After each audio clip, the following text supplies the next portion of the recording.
that not only is God's word essential to who we are as a church, but prayer is critical. Not just to who we are as a church, but to you, to your family, to your life, to your relationship with Christ, and to your soul. Now, I don't know about how many of you, but I've noticed on all of my feeds, whether it's on the radio, whether I'm doing something online, I am seeing advertisements for health and beauty all the time. Gym memberships, people trying to get you to join a gym. You notice that? Why do they do it this time of year? Because they know that something triggers inside your mind at the beginning of a year that, hey, I should try to maybe get on a diet. I should try to get healthy. This is gonna be the year, right? This is gonna be the year. And so we start our diet in January and it lasts until January, right? We focus on doing things that we know are good for our body, and that's right, that's good. We should do that. We should all do that. We focus increasingly in our society on our health and our wellness and beauty. In fact, last year in 2023, more money was spent per person on health and beauty aids than ever in the history of America. Last year alone, the average American spent $722 on health and beauty aids. And some of you should have spent more.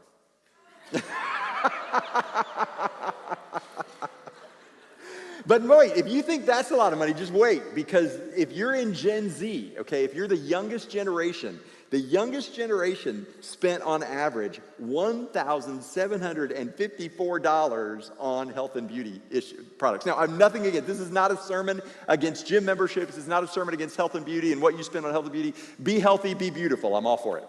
Here's the problem.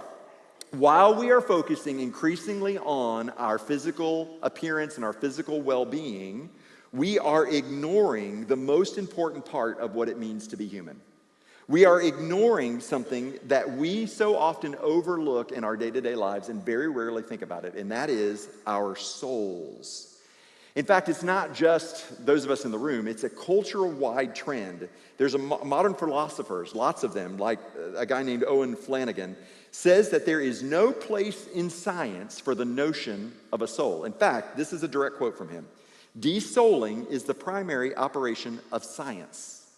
De-souling is the primary operation of science. Can you imagine? This idea that the whole purpose of science is to help us awaken to the fact that all you are is a body. All you are bones and flesh and cells and neurons that are working. De-souling is the primary operation of science. So it just caused me to ask the question, is the idea of a soul a relic of ancient times? Have we moved as a society, as humans, have we moved past the idea of the soul? Are humans, like every other animal, only a collection of flesh and blood and neurons? Now, you probably don't think so, or you wouldn't be here today, right? And you don't think I think so, or I wouldn't be here today. Even if you're not a believer or you don't know what you believe, you probably don't agree with that, or you wouldn't be in a church today, because the very fact that you're in a church means that you are seeking something that goes just beyond your physical well-being, that you are looking for something more than just health and beauty in 2024. That's why you're here today. Even if you don't call yourself a Christian, that may describe you, that you understand that you are more than just biology. You don't have to believe in Jesus to instinctively know that there is more to a human being than just their flesh and bones. Let me give you some examples in our society. Okay, every year, every 4 years you hear this, and you're already hearing it about 2024, and you're going to hear it more, that this election is about the soul of America. How many of you have already heard that this year? I've heard it several times, right? And we said it 4 years ago, we said it 8 years ago, we said it 12 years ago. What do we mean? If we don't believe in the human soul, then how can a nation have a soul? What do we mean that this election is for the soul of America? Or think about other pop culture issues where we use it, where we say phrases like, he or she, they sold their soul. What do we mean by that? What do you mean they sold their soul? If all we are is a body and neurons and cells, what is there to sell? If this is what this person wants to do, what do you mean they're selling? What is it that they're selling? In fact, there was on eBay a woman who tried to sell her soul on eBay, and eBay said, you're not allowed to sell your soul on eBay. Which is interesting because eBay kind of hedged their bets. You either can't sell it because you don't have a soul, or you can't sell it because you're not allowed to sell your soul on eBay. I don't know which it is, but they kind of hedged their bets on that one. Pop culture, things like, how many of you watch Saturday morning cartoons, the Looney Tunes, when Wile E. Coyote would fall off the cliff and his body would hit and then a translucent image of him would rise up away from his body? What is that, right? We just kind of know that, talking about the soul. Or, I don't know if there are any Harry Potter fans in the room. The entire Harry Potter series is all about the idea of a soul. Dementors take the soul out of a person, or Voldemort, his soul is split into 7 parts. The whole idea is that there is a soul. We sort of instinctively know it, even though people might say there is no such thing. We go back to it. We call Aretha Franklin the queen of soul, right? What does that mean? What does it mean to have a soul? In fact, a more serious issue, if you think about the debate that goes on in our country, has gone on for years and probably will continue to go on, no matter what side of the issue you're on. If you think about the abortion debate, it's really not a debate about does a beating heart define the beginning of life? That's not really the argument. The argument is, when does a human body have a soul? That's really what that debate is about. At what point does a human body have a soul? So I say all this to say that we're conflicted on the issue. Even in secular society, we're conflicted. Because on one hand, we look at science and we think, well, there's maybe no room for the human soul. But on the other hand, we see it and we feel it everywhere. That there is something inside of us more than just of our physical well-being, just our appearance. There's something more to us. And so we're starting a brand new series today that we're calling The Care and Feeding of the Human Soul. And we're going to try to do some things in this series over the next few weeks, and I hope you'll come back every week because we're going to explore something that maybe we should explore more and we haven't explored enough of. But first of all, we're going to ask the question and try to answer it today. What is the soul? I think we have to start there. What is the soul? And the next week, we're going to ask the question, what is wrong with our soul? And then we're going to focus most of our time on how do you care for and feed your soul. So I hope you'll come each and every week and be a part of the conversation. But not just here on Sundays, in small groups, and more important than that, in your day-to-day life between the times we gather to worship, that you will take some of these ideas and you will really explore them as you think about the care and feeding of your own soul. So I want to start out by just answering the question, or trying to answer the question, what is the soul? And I want to share 2 facts about your soul with you that I think are important to set the table. The first, what is the soul? The first fact is this: you are not just a self, you are a soul. You are not just a self.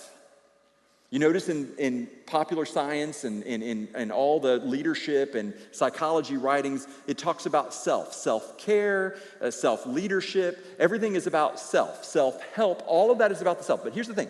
You are not just a self. You are a soul. Now, here's what's happened. Modern psychology has replaced the idea of the soul with the self. Psychology itself, even the word speaks of and refers to the human soul. But what has happened, as science has felt like humans have just outgrown the antiquated idea of a soul, they have replaced the idea of soul with self. And so they offer lots of things to do to help yourself. But the self is not the soul. Imagine, if you would, coming to church, if you came to church today and we asked you to stand and sing the hymn, "Then Sings Myself." Right? It just doesn't sound right. Or, "Jesus, lover of myself."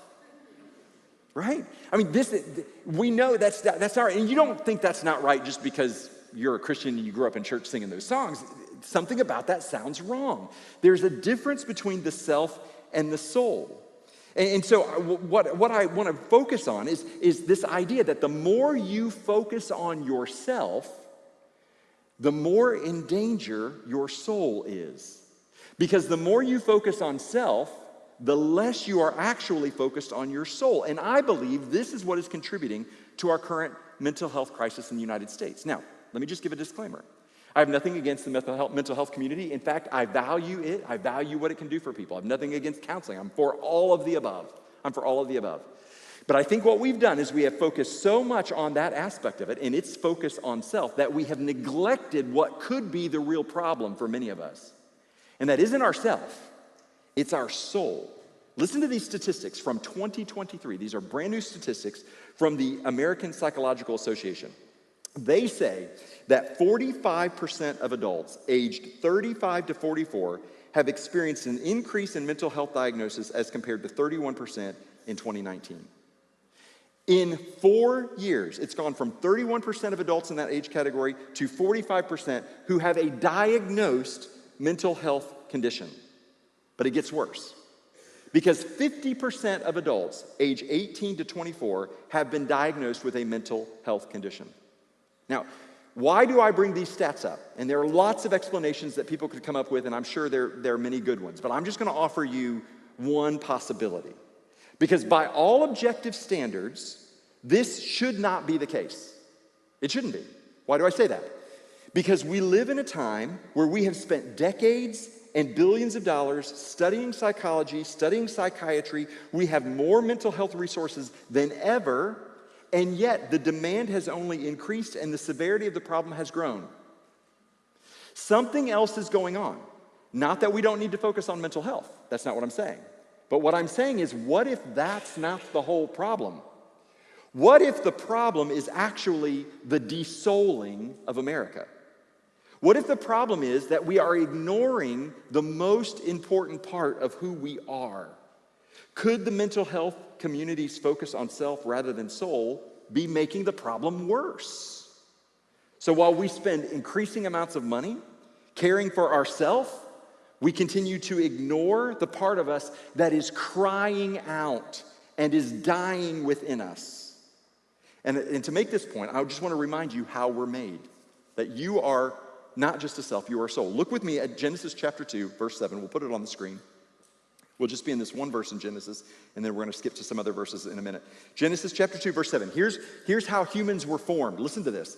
And the Lord God formed man of the dust of the ground and breathed into his nostrils the breath of life, and man became a living what? Soul. Man became a living soul. You see in the creation of man the distinction between his flesh. God formed him out of the dust of the ground, and then he became a living soul only when God breathed or put his spirit within him. Of course, we all know what happened. Within just a couple chapters of that, we see the story of the fall, and something inside of us died. Immediately there was a problem with our living soul. That death began to creep into our souls even while our biology continued to go on. Here's what is true for you. You possess your body, but your body is not who you are. You possess your body, but your body is not who you are. Let me give you some examples of why I know you believe this. Because there have been times in your life, especially if you're getting older, where your soul tells you you should be able to do something that your body can no longer do, right? My soul says I should be able to climb 3 flights of stairs. My body says not so fast. Right? I mean, there are things that your body betrays you. And I don't care how old you are, how young. Some of you young people are just laughing because you think we're talking about old people. Your body has betrayed you too. There are things you have wanted to do, that you've wanted to accomplish, that you have not been able to accomplish. But something inside of you says you should be able to. I mean, something deep inside of you thinks, why can't my body do that? Because you possess your body, but you are more than just your body. Your body may be yours, but it is not you. Listen to what the philosopher Dallas Willard says. Your soul is not just something that lives on after your body dies. It is the most important thing about you. It is your life.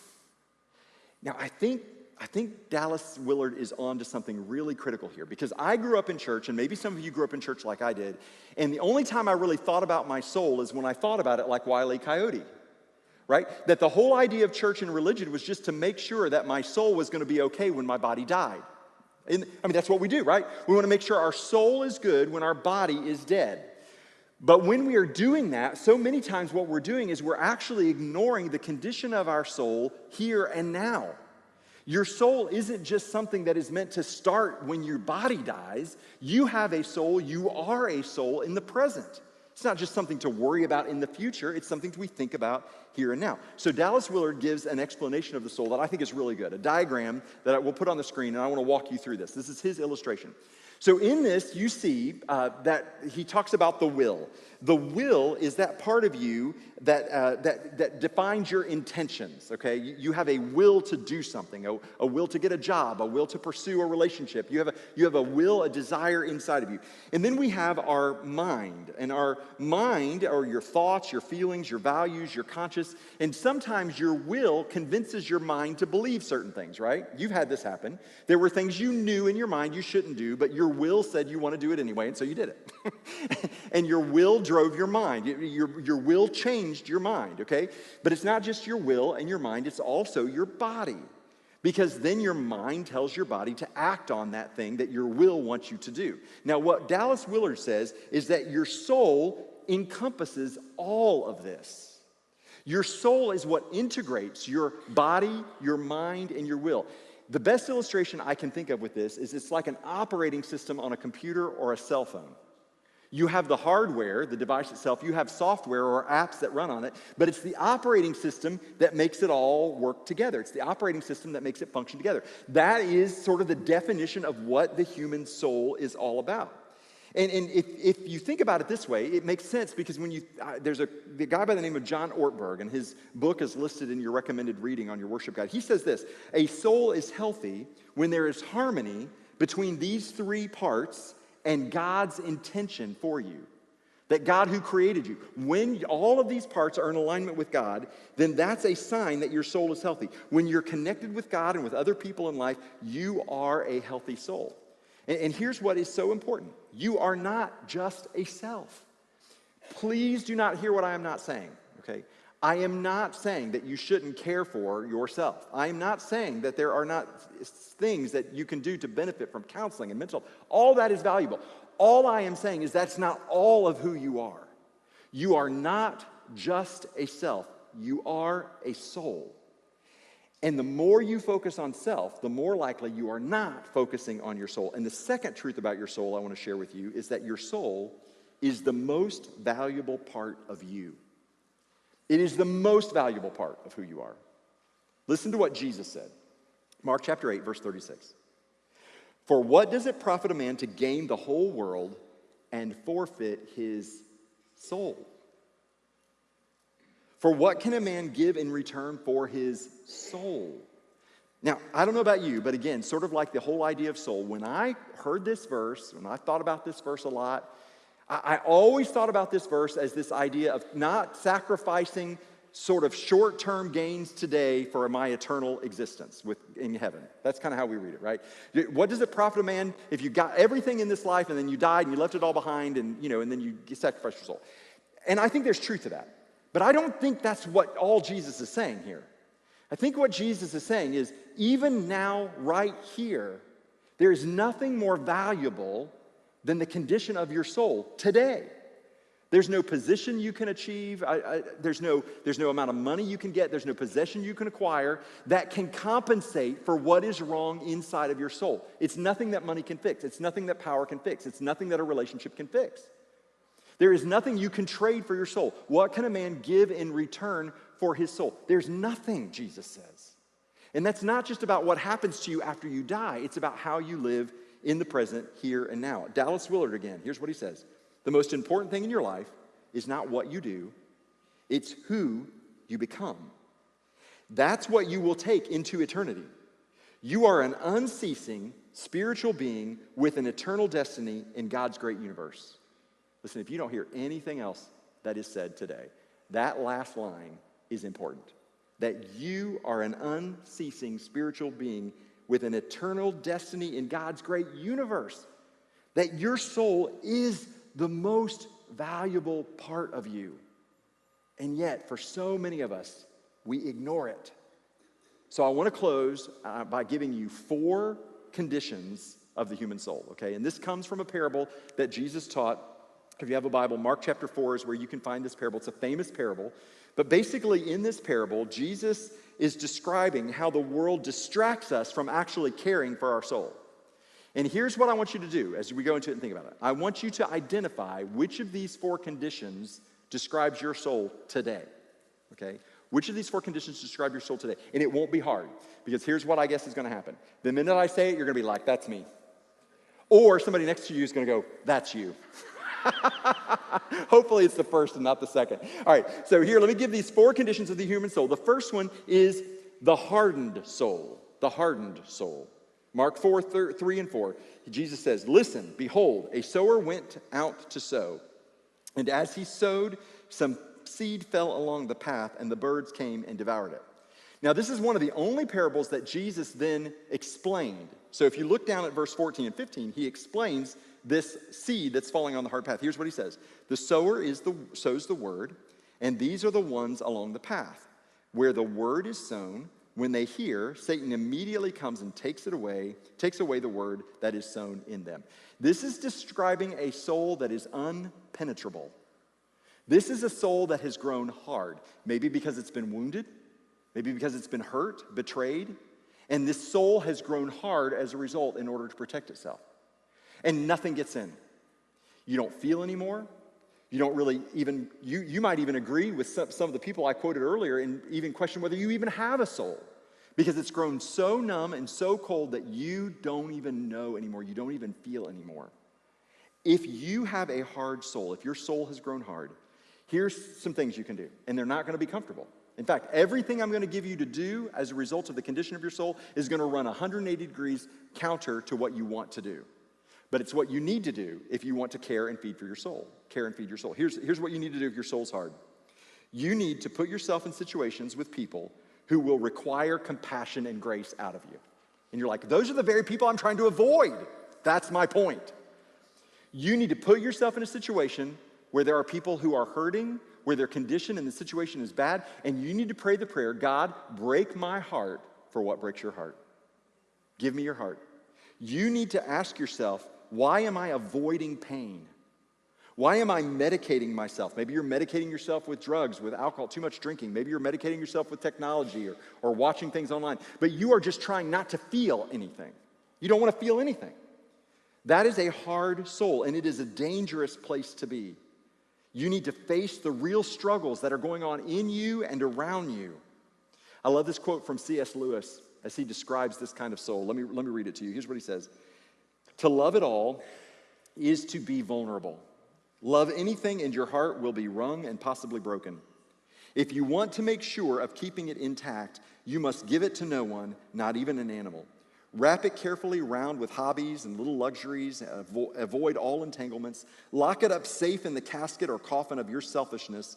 But in that casket, safe, dark, motionless, airless, it will change. It will not be broken. It will become unbreakable, impenetrable, irredeemable. To love is to be vulnerable. If your soul is hard, what this is saying is you're going to have to take it out of that casket you've put it in, out of that vault, and you're going to have to risk that it will be broken. And can I tell you, it's a risk that is sure to happen. It will be broken. But that's the point. What do you do when the soil's hard? You have to bring a tiller to it. Is your soul hard? Second condition for the human soul, the shallow soul. Listen to what Jesus says in verse 5 and 6. Other seed fell on rocky ground where it did not have much soil, and immediately it sprang up since it had no depth of soil. And when the sun rose, it was scorched, and since it had no roots, it withered away.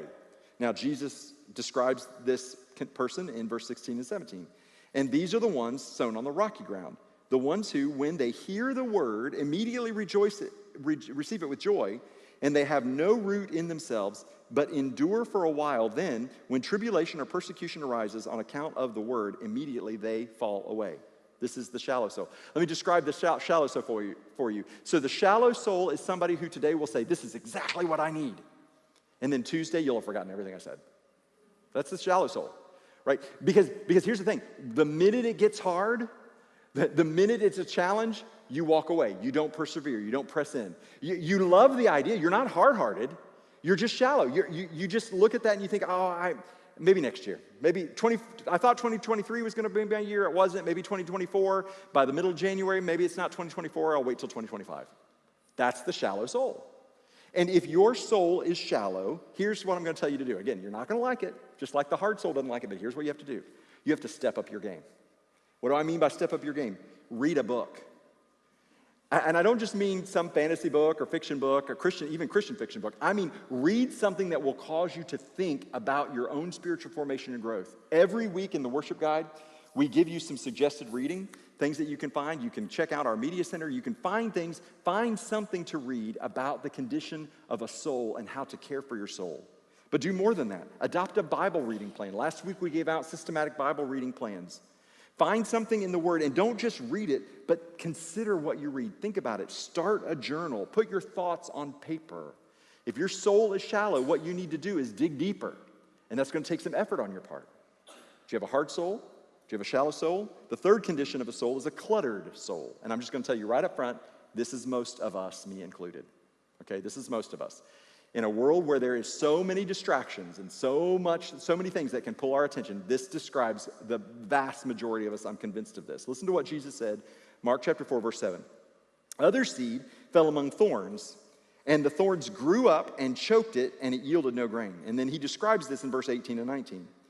Others are the ones sown among thorns. They are those who hear the word, but the cares of the world and the deceitfulness of riches and the desires for other things enter in and choke the word, and it proves unfruitful. A cluttered soul is a distracted soul. I could have just easily said distracted.